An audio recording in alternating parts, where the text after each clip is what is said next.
Babae nga gituuhang adunay diferensya sa pangisip na rescue sa otoridad sa Cagayan de Oro City. Sayron ta ang dugang detalye pinaagi ni James Paulo Yap. Live, James.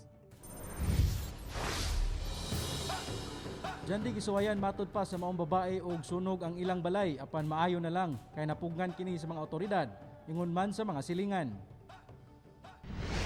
Daling girespondihan sa mga miyembro sa Barangay Council sa Barangay Lapasan ang sitio San Lazaro gumikan sa sunog nga nahitabo sa lugar. Sumala pa nga gisunog sa usa ka babae ang iyahang balay, hinungdan nga nagpatabang gilayon ng otoridad sa kabumbirohan. Maayo na lamang nga wala midako ang kalayo tungod sa pagtinabangay sa magsilingan. Kaya ito makita Cyril, ang pagtinabangay sa tumagkatawan panahon sa kalisdanan. Gitawag na ito bayanihan spirit. Buwi pagyapon ng bayanihan spirit.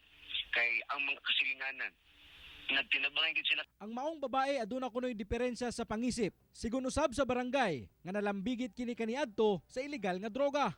Tungod sa salaod nga iyahang gihimo, giendorso kini sa barangay ngadto sa Agora Police Station 3. Apan wala kini gidetiner sa kapulisan. Sanglit nang inahanglan kini og medikal nga atensyon, rason nga gikustudiya una kini sa barangay. O gunya, kaning mga nasangpit yung mga tanod sa ki-coordinate niya sa ato ang BCPC nga si Erling Mamat nga mo say coordinate karon kang Dr.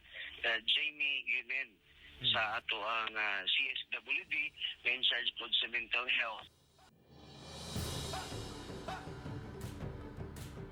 Diyan di nanawagan karon ang otoridad ngadto sa katawhan nga adunay membro sa pamilya nga nagkinahanglan og espesyal nga atensyon nga pagbantayan kini og patambalan aron dili na makapirwisyo pa sa komunidad.